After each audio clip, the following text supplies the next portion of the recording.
Informação importante sobre o suposto interesse do Chelsea em Vitor Roque.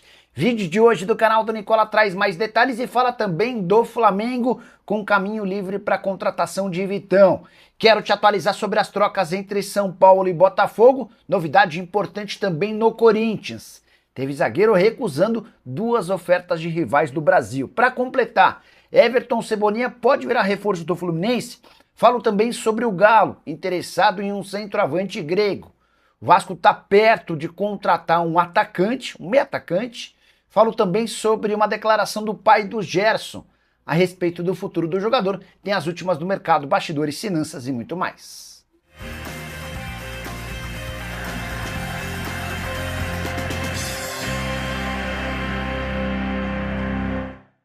Fala aí pessoal, sou Jorge Nicola, bem-vindos a mais um vídeo do canal, sempre bom ter vocês por aqui, sem perder tempo, pedir para deixar like, se inscrever no canal e ativar as notificações. Antes de mais nada, desejar um grande domingo a todos e mais. Quero convidar vocês a participarem do Palpitão do Nicola. Minha sugestão para esse domingo é uma múltipla com 2 jogos. Preciso da vitória do Benfica ou do empate contra o Braga. Preciso da vitória do Sporting contra o Rio Ave, essa vitória por pelo menos 2 gols de diferença. Se essa combinação razoável de placares acontecer, a gente pega uma odd de 1,87, ou seja, a gente praticamente dobra o valor da nossa fezinha e o melhor vem agora. Clicando no link que está no comentário fixo e fazendo seu cadastro na mais antiga parceira do canal do Nicola, o bilhete com esses 2 jogos já aparece prontinho, exatamente como eu sugeri. Não deixe de participar, combinado? Agora sim, bora começar o vídeo com uma pergunta. Você tem ideia de qual clube teve a melhor média de público em 2025 em todo o mundo?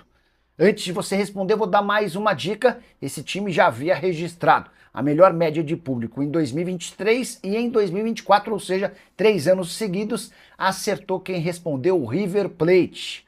O time argentino teve 85.018 torcedores de média de público na atual temporada, superando o Borussia Dortmund com 81.241 e o Bayer Leverkusen com 75 mil pessoas por jogo. Quero falar agora sobre o Vasco perto da contratação de um meia atacante colombiano, Johan Rojas. Jogador de 23 anos de idade, tem tudo para ser o primeiro reforço cruz-maltino para 2026. O negócio com o Monterrey está sendo fechado por empréstimo com obrigação de compra, mais ou menos nos moldes que o Admar Lopes já havia conseguido para outros reforços contratados na janela da metade do ano. O jogador pertence ao Monterrey, esteve emprestado ao Necaxa durante a atual temporada e chega para jogar como um meia construtor, aquele camisa 10 que pode atuar no lugar do Coutinho ou ao lado dele. Saída do Rojas é facilitada no Monterrey porque o time mexicano está contratando Luca Orellano. Para completar, contar que o Vasco é um dos interessados em Luiz Guilherme. Jogador que surgiu na base do Palmeiras, foi vendido ao West Ham por 23 milhões de euros, mas, sendo bem honesto, a chance desse negócio com o Luiz Guilherme acontecer é bem pequena, até porque o Porto e o Sporting já demonstraram a intenção de contratá-lo e topam comprar o Luiz Guilherme, em operação que pode chegar a até 20 milhões de euros. O Sporting tem sido tratado pela imprensa portuguesa, como favorito nessa negociação.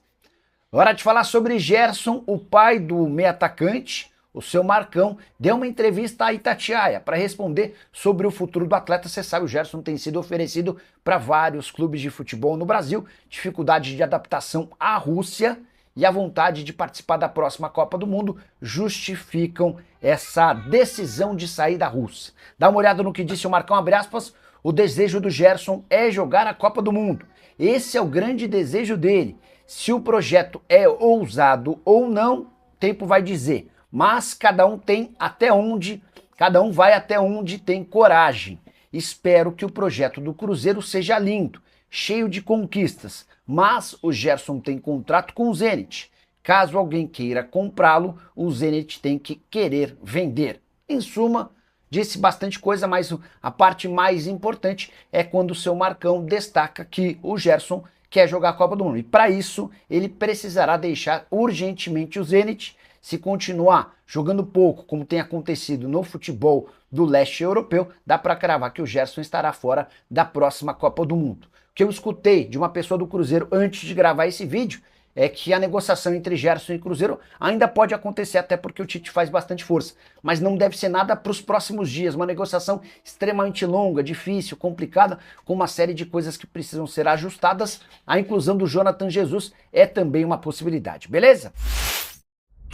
E o Atlético Mineiro tem interesse na contratação de um centroavante grego, Georgios Giakoumakis. Esse é o nome do atacante de 31 anos de idade, que pertence ao Cruz Azul, mas tem atuado por empréstimo no PAOK. O UOL informa que o Atlético ofereceu 6 milhões e meio de dólares ou 36 milhões de reais para a contratação do jogador e aguarda por uma resposta do Cruz Azul. Temporada do Giakoumakis é bem boa, são 20 partidas e 9 gols marcados, mais uma assistência, fez 4 gols nos últimos 3 jogos do PAOK no campeonato grego. Jogador que, se contratado, chega para resolver um velho problema do Atlético, apesar de ter jogadores extremamente caros no ataque. O Galo não tem nenhum centroavante de ofício. O Hulk muitas vezes é improvisado, o João Marcelo, que não conseguiu vingar, já foi até negociado. Só para completar em relação ao Atlético, registrar que Rony deve mesmo ir para o Santos. No sábado surgiu a especulação de que o Sampaoli vetou a saída do atleta. Não é bem essa a história. O Sampaoli disse que preferiria a contratação de um atacante antes da liberação do Rony. Mas o Rubens Menin, principal acionista do Galo, desejou a negociação com o Santos, até porque ele ficou bem incomodado com o fato de o Rony e seu pai, que é também seu representante, terem ido à justiça contra o Atlético por falta de pagamento ao longo da temporada. Quero falar agora sobre Everton Cebolinha. Onde vai o atacante do Flamengo? Tá muito claro que ele não fica no Fla. É desejo do atleta sair do clube. O Flamengo também precisa vender o Cebolinha nessa janela de janeiro, sob o risco de perdê-lo de graça. O contrato acaba em 31 de dezembro de 26 e o jogador, a partir de julho, vai poder assinar um pré-contrato. Com a lembrança, o Cebolinha foi comprado do Benfica por 13 milhões e meio de euros. E aqui vem uma novidade: o Fluminense, depois de uma primeira proposta recusada no ato, melhorou as condições do negócio para o Flamengo. E dá para dizer que a coisa começou a andar a partir de agora. Cebolinha já foi procurado pelo Fluminense e a proposta do Flu agradou. Agora, resta um acordo entre Fluminense e Flamengo. A primeira oferta do Flu havia sido de empréstimo. O Flamengo descartou. Agora o Fluminense aparece com dinheiro e, eventualmente, tentando colocar um ou dois jogadores. A tendência é que o negócio, se sair, saia com pagamento de uma grana elevada, algo entre 8 e 10 milhões de euros. Cebolinha, que também havia sido um pedido de Tite no Cruzeiro, embora o Cruzeiro ainda não tenha levado essa negociação adiante. Raposa foca esforços no momento na contratação de Gerson. Bora falar agora sobre um zagueiro do Corinthians que recusou 2 propostas de times da Série A para permanecer no Parque São Jorge. Eu me refiro a Gustavo Henrique, defensor de 32 anos de idade e um dos melhores do time na temporada. Em setembro, pouco antes de renovar seu contrato, Gustavo Henrique teve propostas grandes de Fluminense e Internacional. Os dois estavam dispostos a fazer do Gustavo Henrique dono de um salário maior do que ele tem no Corinthians. Timão, preocupado com a possibilidade de perder seu principal zagueiro ao longo da temporada, renovou o contrato do Gustavo Henrique até dezembro de 2027, lhe concedendo um belo aumento salarial. Gustavo Henrique, por exemplo, tinha vencimentos menores do que o do Kaká e do que o André Ramalho, algo incondizente, especialmente com a fase do Gustavo Henrique. Atleta que na temporada atual jogou 39 partidas com 4 gols e 1 assistência, havia chegado no ano passado do Valladolid, quando jogou em 2000, se a gente somar 2024 e 2025, 74 partidas, 6 gols e uma assistência. Importante registrar que o Gustavo Henrique foi o único jogador do Corinthians campeão da Copa do Brasil a figurar na seleção do campeonato divulgada pelo SofaScore. O SofaScore monta essa seleção baseado nas notas que os jogadores tiveram ao longo de todas as partidas e o Gustavo Henrique esteve na seleção final da Copa do Brasil. Quero te atualizar agora sobre a possibilidade de trocas entre São Paulo e Botafogo. Você vai lembrar que logo no início os times cogitaram a possibilidade de uma troca tripla, com Ferrarese, Pablo Maia e Rodriguinho trocando o São Paulo pelo Botafogo. O problema era encontrar jogadores que pudessem fazer o contrapeso. São Paulo havia pedido o Vitinho, Marlon Freitas e o Savarino. Marlon Freitas está encaminhado com o Palmeiras. Savarino e Vitinho não quiseram se mudar para o São Paulo. O Botafogo chegou a oferecer o Joaquim Correa. jogador considerado muito caro. A partir daí, São Paulo e Botafogo mudaram a estratégia e passaram a negociar trocas individuais. Bom, se eu mandar para você o Ferrarese, quem você me manda? Se eu mandar para você o Pablo Maia, quem você me manda? E mesmo assim não houve acordo. E a tendência de qualquer troca acontecer hoje é bem pequena, para não dizer zero. São Paulo e Botafogo praticamente esgotaram todas as negociações, não conseguiram chegar a um denominador comum e essas trocas estão sendo completamente ignoradas. Importante registrar que se teve jogador do Botafogo que se recusou a atuar pelo São Paulo, dá para dizer que o Pablo Maia também não gostou da ideia de se mudar para o Botafogo. Ele só iria para lá se houvesse um belo reajuste salarial, algo que o Botafogo não está disposto a conceder. Só para completar em relação a reforços, São Paulo segue buscando um lateral direito, um zagueiro, um camisa 10. Essas são as posições prioritárias, especialmente depois das chegadas do goleiro Coronel, que vem dos Estados Unidos, e do volante Danielzinho, contratado depois do fim do seu contrato no Mirassol. Quero falar agora sobre Vitor Roque, torcedor do Palmeiras. Esqueça essa história de que o atacante pode trocar o Verdão pelo Chelsea. A Sky Sport chegou a publicar nos últimos dias que o Chelsea pretende fazer uma oferta oficial que poderia chegar a 40 milhões de euros. Houve quem dissesse que um acordo entre Palmeiras e André Cury, empresário do Vitor Roque, dá como certo que se alguém bancar 40 milhões de euros, o Palmeiras é obrigado a aceitar. Não existe nenhuma chance de o Chelsea contratar Vitor Roque. Consegui essa informação com um empresário com ótimo trânsito no Chelsea.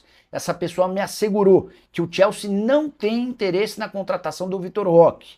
Há bastante tempo o Vitor Roque é monitorado e o entendimento no Chelsea é de que ele não é um centroavante de primeiro nível para jogar no futebol inglês. Até por isso, toda vez que surge esse boato envolvendo Vitor Roque e Chelsea, a notícia cai como uma enorme bomba negativa no Chelsea, porque não há interesse no jogador.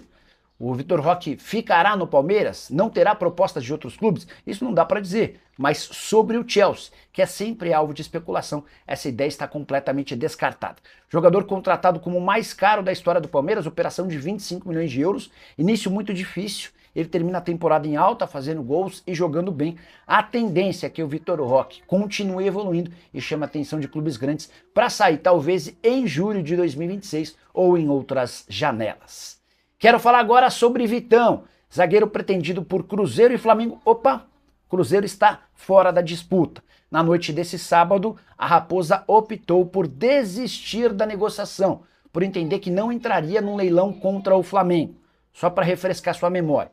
O Flamengo foi o primeiro a fazer uma proposta ao Internacional pelo Vitão. O Inter descartou. O Cruzeiro apareceu com uma oferta de 7 milhões de euros fixos, mais a ida em definitiva do João Marcelo, zagueiro, e o empréstimo do Japa. O Internacional aceitou. Com a autorização do Inter, o Vitão também fechou com o Cruzeiro. Estava tudo arrumadinho, certinho. Mas o Internacional começou a demorar no acordo com o João Marcelo, causando estranhamento no Cruzeiro. A verdade é que o Internacional postergou a negociação porque sabia que o Flamengo faria uma nova proposta. E o rubro-negro ofereceu 5 milhões e meio de euros fixos, 500 mil euros em bônus atrelados a títulos no Flamengo, além do perdão de uma dívida referente a Thiago Maia, de 4 milhões e 700 mil euros. O Inter preferiu fazer negócio com o Flamengo. E o Cruzeiro, para não entrar no leilão, abriu mão das negociações. Nicola, já dá para cravar que o Vitão será zagueiro do Flamengo? Ainda não. Porque o Vitão, os representantes do Flamengo procuraram empresários que não são os do Vitão.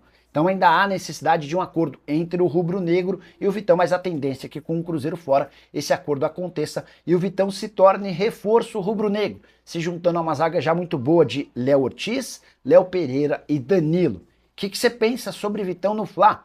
Para completar, só acrescentar que o Felipe Luiz, que já aceitou a proposta do Flamengo para ganhar algo na casa dos 2 milhões de reais por mês, agora tenta convencer o Fla a pagar os salários de 2 dos seus auxiliares. A ideia do Flamengo é que o Felipe Luiz usasse esses pouco mais de 2 milhões de reais para bancar seus auxiliares. Felipe Luiz disse não concordar com o tema. A tendência é que o martelo seja batido nas próximas horas. Qualquer novidade eu volto para contar para vocês. Combinado? Não esqueçam de deixar like, de se inscrever no canal. A gente se encontra assim que surgir notícia. Tchau!